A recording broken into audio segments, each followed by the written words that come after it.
Okay. I already told Rebecca I would come back anyway for the ice cream. Phrasing! Phrasing! For the love of God, no.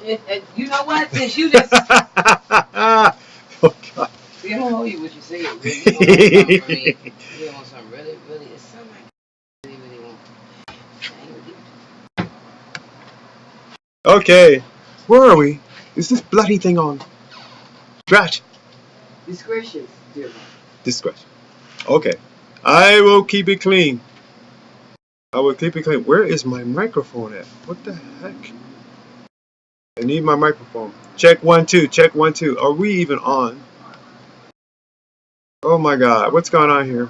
Okay, those are on. That's fine. Okay. All right. Okay. Are we there? Are we there? Are we there? Are we there? Where the hell are we? Hello? Hello? Hello? Hello? Oh my God. Where the hell? Oh, that's right. Now you decide to like die on me. Oh, that's just cold. That's some cold. That's some cold shit. Hold up. Hold up. Hold up. Hold up. Hold up. Hold up. Hold up. Hold up. Okay, quick cue. Quick cue that. Thank you. Okay. Alrighty. Okay. Are we there? Okay, in 3, 2, 1. Alright. Hey, how we doing? Hope you guys are out there having a good Memorial Day. I'm talking to both of you guys here on Facebook and on YouTube. So let's move us all down here in the same area. So that way we can look at each other in many perspectives and so forth. I know you guys are going to try and like, buzz me about what's going on out in the world of the Memorial Day weekend. We've all had a good 3 days off here. And, I want to take time to reflect with you guys about what Memorial Day is supposed to mean. And it really means more or less like a memoriam for. I know you guys. Yeah, that was not an earthquake. Facebook. That was not an earthquake. All right, but and you guys here on YouTube, so I can sit up and look at you guys at the same time. All right, cool. Anyway, I am not getting that out of here. All right, cool. Whatever. We'll just do this. Okay. And everybody else is going to be like wondering what the heck happened. So we're going to like work through these technical problems at the same time and get ourselves back on the air. All right. So that's what we're going to do here with the broadcast unit. In the meantime, we do have the live portion of this on YouTube and on Facebook and on Twitter and on Tumblr and on Google Plus and on Hotmail, as well as all the other SEO venues that I go through. So I want you guys to know that I really take good pleasure of taking this time off to do this. So if anything, let's get down to the nitty gritty, as they say. And why is this not happening? Hold up. Okay, we're active. We're active. We're active. No wonder. Here we go. Okay. So just to let you guys know that we do this, wholeheartedly at the, at the level of what we're supposed to do here. And unfortunately, I do have what is known as a technical snafu going on right now because my onboard mic is like dying on me, which means somebody has to come off of here. Such as, no, can't do that. Okay. Anyway, let's get on into the show and whatnot. And I want to like focus on an area of historic reference. First, going back to say, because I'm an ex-Marine and everything, and this is what my path chose. This is what my path given to me by God and so forth, to let you guys know that this is what I do. But I love what I do because for a simple reason, it helps give information to people that need that information. All right, so I use this as a venue. So in this point of history here, I want you guys to realize that there was a time, and you guys can research this yourself, that there was a place called Munford Point, okay, in North Carolina, Munford Point. It's a small section of land on Camp Lejeune, North Carolina. And this is what we call the history of the Mumford Point Marines. Now, I have this documentary queued up. It'll play at a later time and whatnot, but the best thing about it is that you understand that there was a history beyond history. Now, for most of my Marines out there who know this, should take the question of like asking these particular questions while you're in boot camp, while you are in the FMF. Research this history because it did happen. Okay, so with that, I'm going to look at through what is known as the African American history here. With the beginning of World War II, African Americans would get their chance to be in the quote unquote toughest outfit going. Still reigns supreme at this particular point because it has the number one, it has the number two, besides Kung Fu, it has the number two best, the art of self-defense. The previously all-white Marine Corps. The first recruits reported to Mumford Point, a small section of land on Camp Lejeune, North Carolina, on August 26, 1942. By October, only 600 recruits had begun training, although the call was for 1,000 for combat in the 1st, 51st, and 52nd Composite Defense Battalions. They don't have these anymore, okay, because, you know, the 51st and the 52nd didn't have, like, you know, fighting duties and everything, but it proved itself in more ways than one. Check this out. Initially, the recruits were trained by white officers and non-commissioned officers, NCOs. By citing a desire to have blacks train blacks, the Marines quickly singled out several exceptional black recruits to serve as NCO drill instructors. DIs have never changed their their core structure. Okay, and when you're dealing with DIs and everything, I can let you know firsthand experience. To understand a DI, you have to be a DI. Okay. But you have to have those exceptional qualities. You have to rise above the crop. In no way, shape, or form is, you know, being a drill instructor or being a drill sergeant, you know, a lifetime job if you want to say, well. But it is there as a crucible for young men and women who want to know if they have the mustard, if they can cut it. Okay. The only reason there was a lot of direction, a lot of yelling, a lot of testing, and so forth, is to prove that if you can survive that, without showing any kind of weakness, you can succeed on the field of battle. Once off the field of battle and so forth, that's where you have a lot of issues with like complex and post-traumatic stress disorder. Okay, but going on here, not to get off track, but going on here, by May of 1943, all training at Mumford Point was done by black sergeants and drill instructors, with DIs Johnson as chief DI. Both Johnson and Huff would be renowned throughout the entire Marine Corps for their demanding training and exceptional leadership abilities. Okay, now Edgar R. Huff, okay, became the first black NCO as a private first class. Okay, and then in February, Gilbert Hashmark Johnson, a 90-year-old veteran of the Army and Navy, became the first drilling sergeant. So that's impressive to go about getting that type of rank that quick. But being that in the circumstances of the time, that's what happened. The men of the 51st soon distinguished themselves as the first finest artillery gunners in the Marine Corps, breaking almost every accuracy record in training.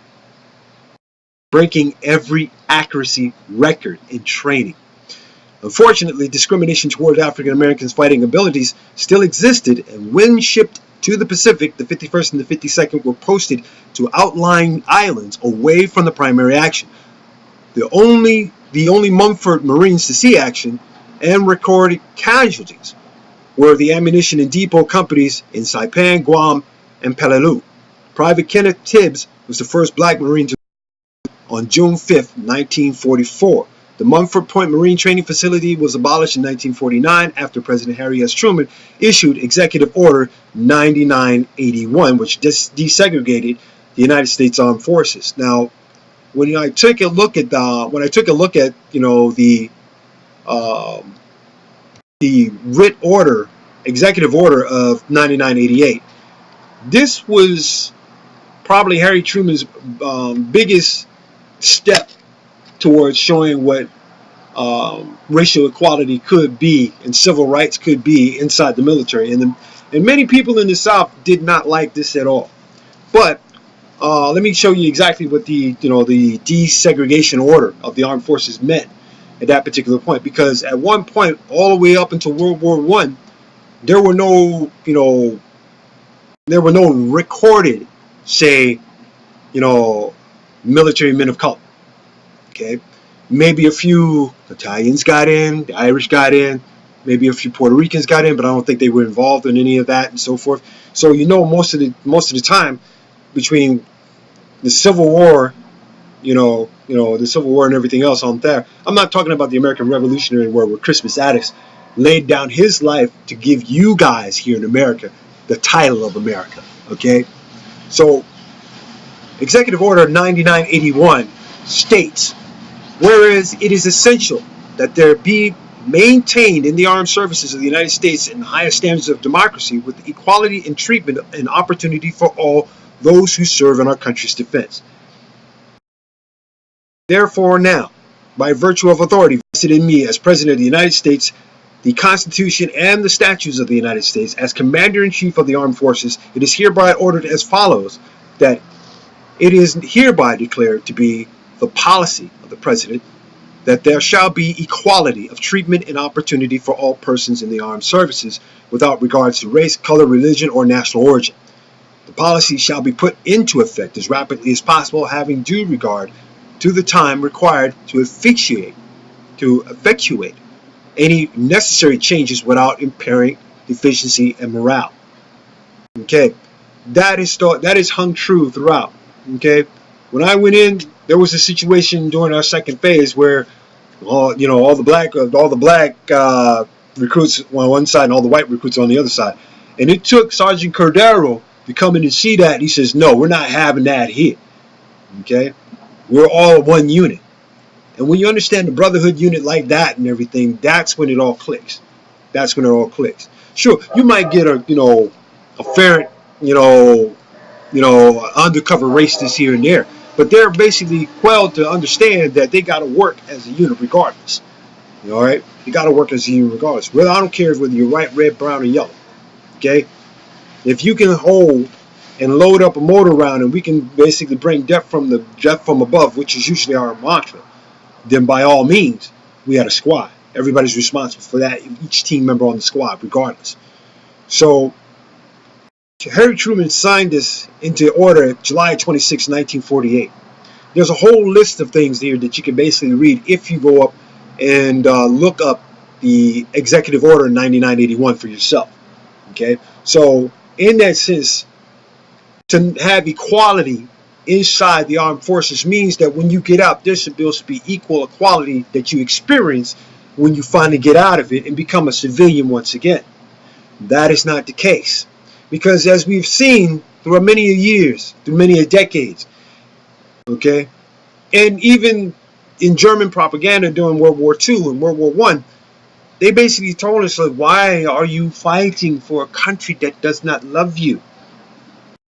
Okay, so even still, when we get back out here and everything, even in our own communities of color, okay, you don't hear much of thank you for your service from your brothers and sisters. No. If anything, it's a contradiction of statement. I've seen it happen. It's happened to me many a times. Okay? Very few. Very few. But those that understand sacrifice of service for the freedoms that people take advantage of and not only use and basically just run ramshot on them and everything, therein lies the problem. There's not appreciation. There's not enough respect for it. So what happens now is you have a breakdown of so much that's going on before we even gets into say boot camp for that matter, or signing up, or for that matter recruiting or volunteering for that matter. A lot has changed in the last 30 to 50 to 60 years when there were standards that were maintained after 1948. After we got past the Korean War, that Vietnam, Laos, you name it. All these wars and so forth molded people, molded individual people, boys into men that were ready to lay down their lives and so forth for freedom, for the desegregation of America itself, and to chip away at that racist foundation that has founded this country under stolen and ill-gotten means. So now we get out of the history part of it and let's move forward and say, what's happening now? Well, let's go back. Let's say right about now, there's a lot of weird stuff that's happening. You have transparency in the military, something that has never happened before. Okay, in the past 10 to 15 years, there's been a lot of transparency in the military, and it's more so coming because we have technology and access. I mean, when I went to boot camp, we didn't have cell phones, so if you got cover busted by your DI, there was no way to report it as abuse. All right, none. Think about that. This is different times. Different times. Nowadays, when I meet up with people that are re-entering society, young guys, anywhere between 20 to 30 and so forth, officers as well, they tell me they have a hard time readjusting to this particular society. It's different. As a teenager growing up, yeah, you had all the accesses and the run around and do whatever you wanted and felt free doing it. But then you decided to take that oath. And when you raised your hand, you became a property of Uncle Sam. Now, it's a little bit interesting now. It's totally interesting now because things have changed. You remember all those guys that been into Vietnam, Korea, and World War II, and they had kids and so forth? Well, their kids are growing up with a lot of their, pre-afflicted mental illnesses. And at a point, there's not enough data that goes even far, goes back enough from now all the way up to say in the 60s, where there was recruitment so heavy to put men into these situations, boys into these situations to become men. Well, unfortunately, the military has a lot to answer for on that. For example, I asked this question: is there a proper screening process that does a psych eval before you put somebody into the military, before they get to boot camp? I've asked this question because I myself seeing this visually happen in boot camp where a recruit just basically just spazzed out, cracked, okay? Seriously cracked under boot camp pressure and was whiffed away in a white ambulance. Never heard a scene from that kid again. He shipped out. He probably got a psych eval discharge on the way out. But did anybody check to see if he had those issues prior to coming in? Okay. Some of the boys that come into the military have experienced child abuse, sexually victimized, or have had significant behavioral problems before then. And their only reason is to get into the military is to have some sort of crucible early in life to get to that part where they don't feel like they're threatened anymore. I know a lot of people. I know a lot of guys have been through that and so forth. Okay, some of us adjusted, some of us did not, but we brought those issues in, and they were termed out with OTHs, other than big chicken dinners. I'll give you this. Okay, according to, and this is pretty recent, beginning in 2009, researchers focused on those that have enlisted between 2004 and 2009, and I'm getting this from Care to Causes. They said that 25% of the Army soldiers had mental problems prior to enlistment. Okay, well, what about back then? How significant has that number risen since then? And are we putting people in harm's way? Are we putting people in harm's way without checking their mental status, if they're taking medication, if they had visits with a psychiatrist or a psychoanalyst for that matter? Let me get on here. Pretty much during the height of the Iraq and Afghan wars, the Army has traditionally had a lower incidence of mental disorders due to their screening processes. However, during this time, recruitment efforts were hampered by the needs of two wars and a dwindling supply of willing suitable recruits. As a result, the Army lowered its standards. Okay. How does the military lower its standards prior to any conflict? Okay. When I went in, Lebanon was just hush-hush. Okay. It was only until I got into the second phase of my boot camp training that there was talk of shipping us out right then and there. No letters home to mom. None of that crap. Get into your pack rifle, we're going right then and there. All right. So moral waivers will be used for things like misdemeanor arrests and criminal behaviors, but beginning in 2007, the Army began issuing those waivers to people who would not normally qualify for service. This included increasing the percentage of recruits that had low scoring aptitude tests, as well as those who received waivers for moral and medical reasons. Okay? Medical waivers would include previous drug and alcohol problems, including previous failed drug tests. There were also no changes in mental health screenings whatsoever, and that goes across the board between the Air Force, the Army, the Navy, and the Marines, as well as the Coast Guard. Okay? There's never been a challenge to mental health screenings in any of the military whatsoever. So what does that tell you? We got crazy already, because when they come out, they're even crazier. All right? So previous studies have linked drug and alcohol use to mental disorders as well as poor coping strategies. Okay? The most common disorder in the study was intermittent explosive disorder, which is characterized by uncontrolled attacks of anger. More than 8% of the soldiers of the study exhibit disorder prior to enlistment, nearly 6 times the level of civilian population. The disorder has been known to precede and possibly predispose depression, anxiety, and substance abuse problems. Mostly males that suffer from this disorder often display sexual impulsiveness and are frequently involved in traffic accidents. Previously, drunk driving incidences were also a part of the increase in moral waivers for Army enlistment. But the trauma before then, what about the trauma before then? What about the situation where these children are coming from? There's not one military advisor, 5-star general at all, are going to sit there and say, well, we don't know. We've never looked into it. I don't know. That's basically IDK. That's basically all they got. Okay? So I posed this to the commanders. I composed this to the commander-in-chief. I asked people before you join, make sure you got all your marbles, or this is your fate right here. From Washington, high rates of suicide among military service members and veterans may be related to traumatic experiences they had before enlisting. Okay? Making them more vulnerable to suicidal behavior when coping with combat and multiple deployments, according to findings of several recent studies presented by the American Psychological Association's 122nd Annual Convention. Okay? Experiencing child abuse, being sexually victimized by someone not in the service and exhibiting suicidal behavior before enlisting are significant risk factors for service members and veterans who attempt to commit suicide, according to experts with the National Center for Veteran Studies at the University of Utah. Now, I'm not sure if you guys have ever watched the movie A Full Metal Jacket, okay?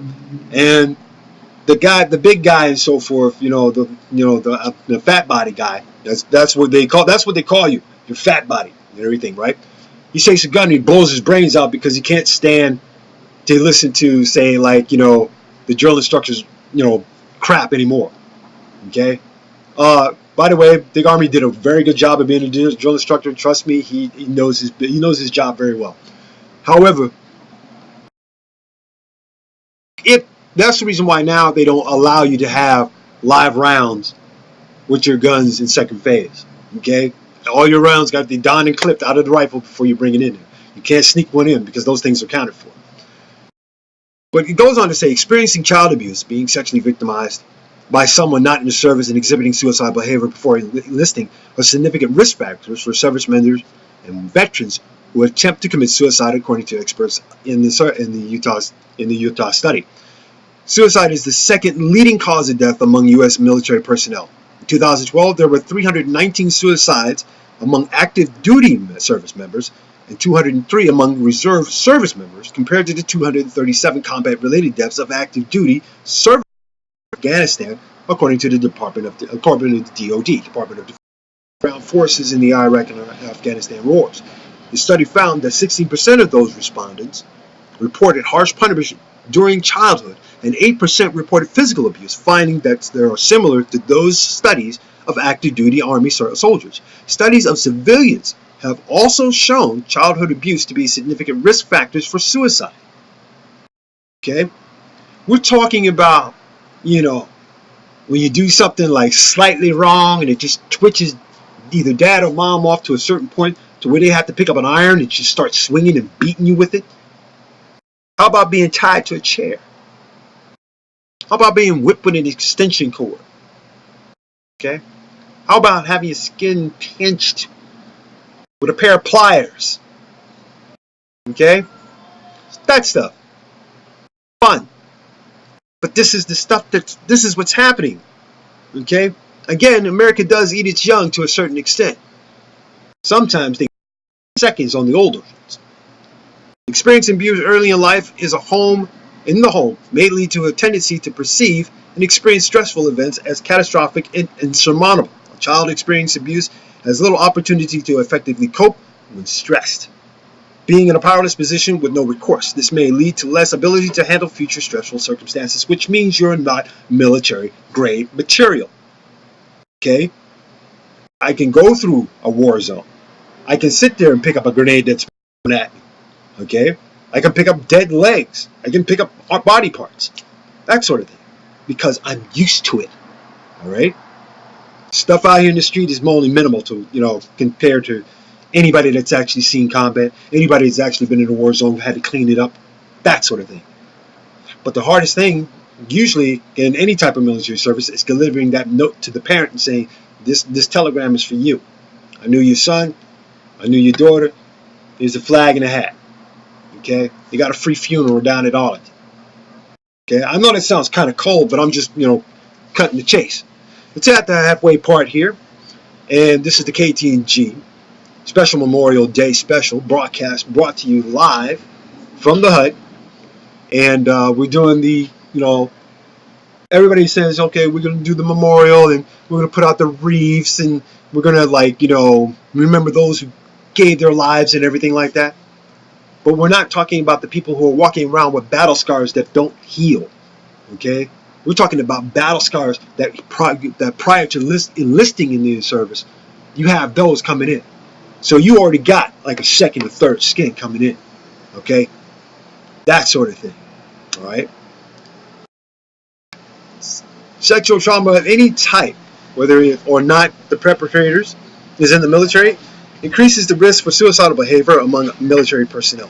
According to other research presented, to determine if there was any difference in suicide risk from military sexual trauma compared to civilian sexual trauma, researchers surveyed 426 service members and veterans from all branches in the armed services enrolled in college classes. More than 25% of the women and 4% of the men reported sexual trauma while in the military, which is similar to the prevalence of sexual victimization among the general U.S. and college student populations. Sexual victimization, both in and outside and within the military, was associated with significantly higher rates of suicidal thoughts and behaviors. But there were no differences between groups that had suffered other civilian or military sexual victimization according to the presentation. However, there were differences on how men and women coped with sexual victimization. The scandal that hit the Marine Corps was probably rock bottom compared to all the other stuff that had happened prior to. Okay? Kids dying in boot camp. Alright? The boy was basically not physically fit, but yet we lowered the standards. Okay? When you have somebody that's been 5'2", okay, we lowered the standards to get as many able bodies in there. The Marine Corps itself is no bigger than the New York Police Department on any given day. Alright? Think about it, people. There's a lot of civilians out here that are twisted. Service members and veterans who attempted suicide before joining the military are 6 times more likely to attempt suicide after joining. Okay? Previous research have found that male survivors of military sexual trauma are less likely to seek mental health care than female survivors. Men may see it as a threat to their masculinity and to be especially prone to shame, which is a strong predictor of suicide attempts in military personnel. Suicide attempts can be done in so many different ways. In self-infliction of gun wounds, bombs, improvised bombs and so forth, which can be made on base. Slitting of the wrist, which is normal. Very seldom do you hear about a hanging. Okay? Unless they go off base and do it. No previous studies report when many military personnel and veterans first experience suicidal behavior, despite the fact that these vulnerabilities may have a relatively stronger relationship with military and veteran suicide other than commonly investigated risk factors such as psychiatric systems and life stressors. What are life stressors? Okay, life stressors are the things that build from like the smallest crap. This is your catalyst. If say like if you have a scuff on your shoe and you let it go, and then other life stresses come. It only takes that scuff on the shoe to come back around to being another scuff on your shoe that throws you completely out of your character. Okay. Oh yeah, there are life stressors. Paying the bills, keeping a roof over your head, feeding yourself, putting clothes on your back. The military does all of that for you. But then it's the stress of combat that's amplified 65,000 times. Shell shock, they used to call it back in the day. I mean, way back in the day. Okay. But there is information on this, and the reason why there are a lot of researchers out there who are fixated on trying to see if they can do better screenings, but they have not done so. And because of the weak screenings that they improvise, the weak screenings, and they basically give you like a questionnaire to fill out, and you can sit there and just lie on it all day just to get in, just to escape the circumstances of what's going on in the house. Okay. The reason why I say this is because we all come from different backgrounds. I'm pretty sure of it. We all put on our pants the same way. We all put on our clothes the same way. We all eat. We all crap the same way. Everybody has an excuse. All right. The fact of the matter is this: you don't have your attitude adjusted, how are you gonna win? Okay. My day-to-day stresses. I'll give you something personal. My day-to-day stresses happen every single day. But if I don't have a positive attitude on succeeding, getting through of it, then I will carry that burden. Okay, as self-infliction. That ain't happening, Jack. A lot of us who have been through way worse conditions than joining the military have walked away from suicide, walked away from self-harm, have walked away from over-addiction, okay, have walked away from all the different vices that bring that hell with us, okay? Sure, hell may have no fury like a woman scorned, but hell has no abyss like a man's betrayal of himself. Trust me on this, people, okay? So there are people who don't realize that if you start to crack in boot camp and you're in there with, post-traumatic stress disorder, it is the drill instructor's job to lean on you harder until you break. I've watched recruits break. I've watched grown-ass men break in front of me. And the only thing that toughened me up at that particular point was me not submitting to that kind of brutality.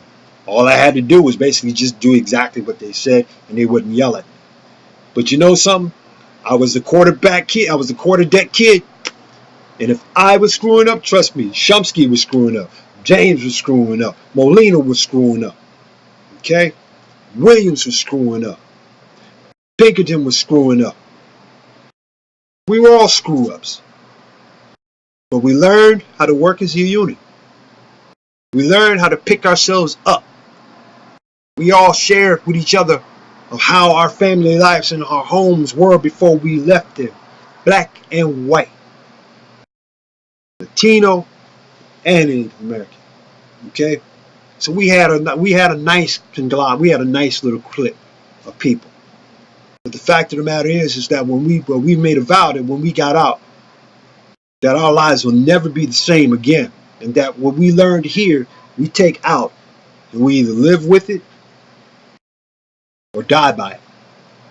So the only three things that I learned that has like basically been prevalent pretty much, in my life because of the military, and I'm grateful for, is learning how to adapt, survive, and overcome. People think that, oh, this is going to happen to you because you're going to not have anywhere to go. Unfortunately, no. I'm far too resourceful. This country, without regret, I make the circumstance. That's something you can learn from Bruce Lee as well. But the fact of the matter is this. As long as the military keeps going the way it is at this particular point, you will have ineffectual people on the field of battle if this goes that way. They must be strong of heart and of mind and of body and of soul. You have to have that square to go into the military. If not, it doesn't matter what you do at the AP station. It doesn't matter what you do at the testing. Okay? You will crack when it comes down to seeing somebody's leg blowed off. Digging a foxhole, and you're sitting up at 3, 4, 5 o'clock in the morning for the second day straight with nothing to eat. That's what I'm talking about, baby. Okay? Try that one out. And the only thing to eat is snakes and bugs and rats. Try that out for something. Okay? You gotta watch out for critters that'll bite you and have you sit up sick. Not become a load or a casualty, so that way some sniper can pick off 4 or 5 of your guys while you're walking down the trail. How about that? No, I don't make this stuff up. Lived it, did it, and if I had the balls to go back into it, I'd do it again. But I said no. I want to live. And that separates the reason between those that give up and those that persevere. Doesn't matter how much adversity can go around an individual or yourself. It's your attitude or how you deal with that adversity. Okay? Sure, I can shrug it off, I can laugh it off, I can do whatever and everything, but the fact of the matter is I worry about my progress just like anybody else, because I happen to be one of the post-traumatic stress disorder jackasses with a brain. Okay? Sure, I've had my suicidal thoughts. Alright? Didn't cut my wrist though. I didn't put a gun to my head. In existence. Yes, I get it. I know. Alright?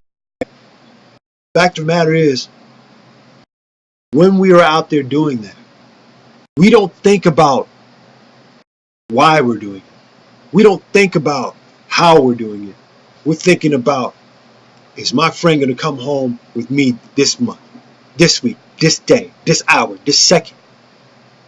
We're out there doing a job. And once we're appreciated, and all of us who come out of it, we're appreciated more so now than per se what they did in Vietnam. It's a gratifying feeling to hear people say, I appreciate your honesty. I appreciate the fact that somebody recognizes that. Okay? Except for Denny's. That's the last time I go to Denny's on any kind of Veterans Day, whatever. I would never go to Denny's ever again. Ever. Because their service is lousy and they charge you. Okay? No. I put my life on the line for you, and this is how you repay me?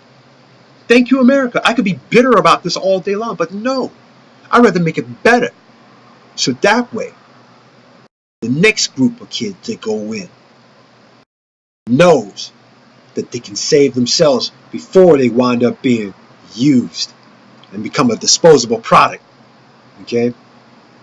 Disposability sucks at the end of it, man. It does. But if you want to make a career out of it, do so.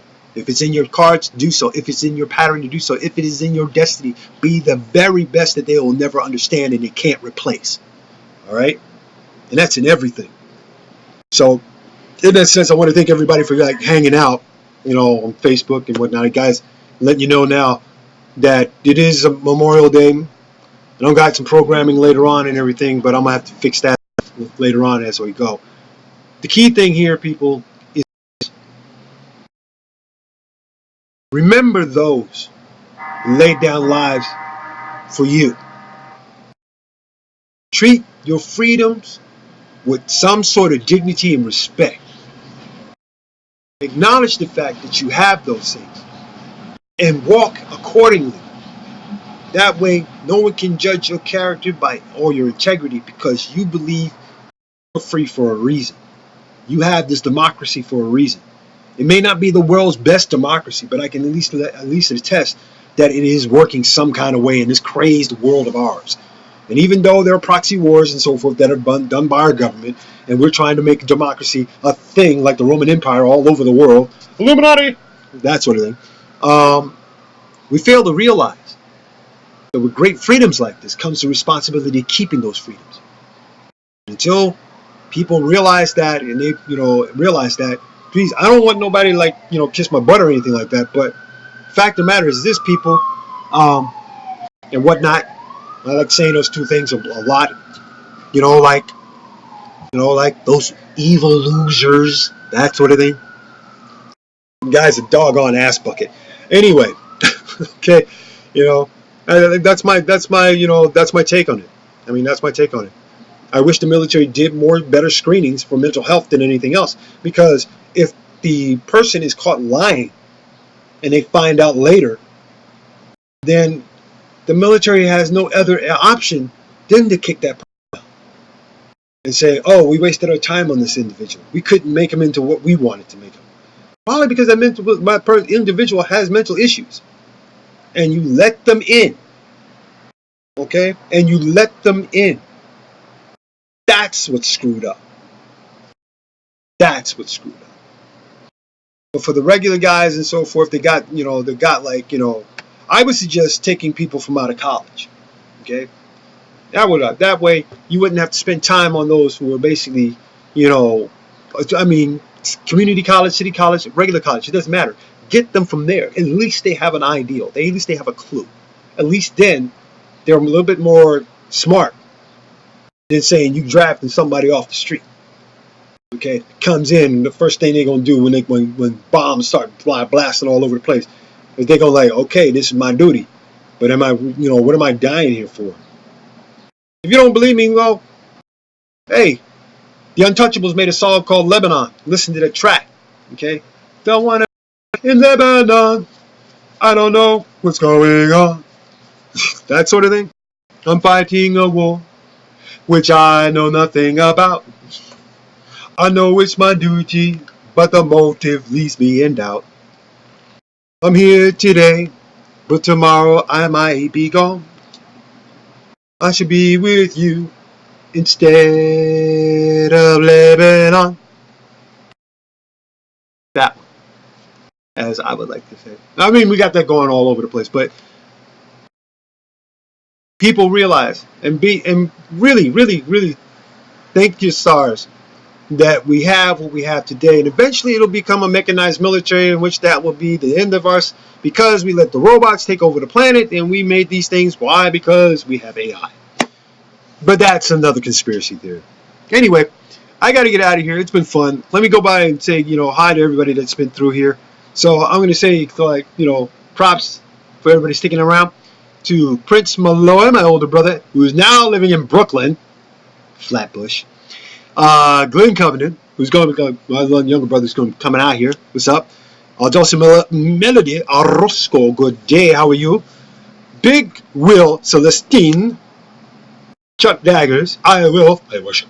Yes, my brother. Rico Hudson, what's going on? Shaughnessy Furman, good day. Born Official, good day. Sit on Beats, good day. Tim Walsh, good day. Tavira Love, good morning, good afternoon. Okay. Kenny Ken, what's up?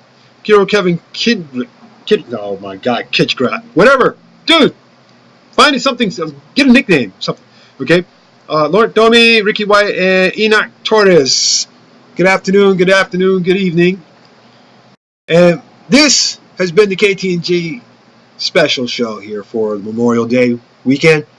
I will be back tomorrow morning, the KTNG Morning Show, ripping through all kinds of news and dirt games that are happening down in Compton right about now. Of course, the June 6th is coming, so therefore be ready for either the same administration or a new mayor coming with a better plantation. Can I get an amen? Can I get an amen? Can I get an amen? Blah, blah, blah, blah. Alrighty. Thank you guys for hanging out. This has been the KTNG Morning Show Special Edition for Memorial Day history, research, and not only that, but an explanation of like what the military has been doing and what they need to correct on. But it's real simple, people. Grow your intelligence before you go into de-intelligence. All right? That's all I can tell you. Because get there. When you get there, you'll see exactly what I'm talking about. All right? My brother Paul Martin, he's